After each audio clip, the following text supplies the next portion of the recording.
उसने ऐसे ही 1000 पाउंड से ज्यादा वजन की लोहे की रॉड उठाई और उसे तीर की तरह इस्तेमाल किया।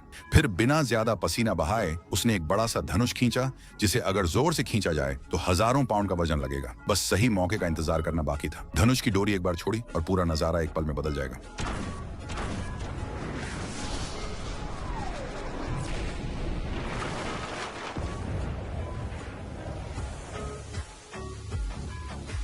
जैसे ही उसे पक्का हो गया कि बाढ़ से गांव को कोई खतरा नहीं है, वो बड़ा मोरिस हो गया। वो सैकड़ों सालों से इस गांव पर नजर रख रहा था। तो फिर उस बड़ी नस्ल का कोई सदस्य इंसानों के साथ इतना अटूट रिश्ता क्यों बनाएगा? ये सब तब शुरू हुआ जब वह जवान था और घूम रहा था, और इत्तेफाक से उसकी दोस्ती गांव के बच्चों से हो गई। उनमें से वह लड़की जिसके वह सबसे करीब था, उसे एक जानलेवा बीमारी हो गई थी। जब उसे पता चला कि उसकी सबसे बड़ी इच्छा तारों को करीब से देखना है, तो मोरे ने बिना हिचकिचाए उसने उसे और उसके दोस्तों को अपने दोनों हाथों से अपने सिर के ऊपर उठाया और एक वादा किया, एक दिन वह आसमान से तारे गिराएगा और उन्हें उसकी कब्र पर रख देगा। और बस ऐसे ही, इससे पहले कि किसी को पता चले, वह आने वाली सदियों के लिए गांव का गार्डियन बन गया। अब मोरे ने आखिरकार गांव छोड़ने और रॉयल कैपिटल में होने वाले हीरो सिलेक्शन टूर्नामेंट में हिस्सा लेने का फैसला किया था। अगर वह जीत जाता तो इनाम की रकम गांव के हर घर को फिर से बनाने और उसे असली खुशहाली की राह पर लाने के लिए काफी होती। लेकिन मुझे शक था, मुझे लगा कि मोरे शायद क्वालिफाइंग राउंड से भी आगे नहीं बढ़ पाएगा। आखिर कैपिटल पहले से ही हर जगह से आए लेजेंडरी फाइटर्स से भरी हुई थी। हालांकि मेरे पापा ने मुझे बताया कि मोरे मेरी सोच से कहीं ज्यादा ताकतवर है। 8 साल पहले डेमन किंग की आर्मी ने इस जमीन पर कब्जा कर लिया था और बिना किसी एक्सेप्शन के इलाके के हर गांव को खत्म कर दिया था। सिर्फ हमारा गांव ही बचा था, क्योंकि मोरे हर दिन अपना धनुष तान कर डेमन किंग की सेनाओं पर निशाना साधता रहता था। उसने कभी एक भी तीर नहीं चलाया, लेकिन सिर्फ इतना ही उन्हें अपनी सुरक्षा में गांव पर हाथ रखने से रोकने के लिए काफी था। ये सब सुनने के बाद भी मुझे बेचैनी महसूस हो रही थी, लेकिन मेरे पापा ने बस खिड़की खोली और मुझे ऊपर देखने को कहा। आसमान में उल्का पिंडों की तरह रोशनी की किरणें चमकी। उसी पल मुझे समझ आ गया, वे मोरे के तीर थे। इतनी तेजी से चल रहे थे कि उड़ते उड़ते आग की लपटों में बदल गए, और उसकी भगवान जैसी तीरंदाजी तो आधी भी नहीं थी।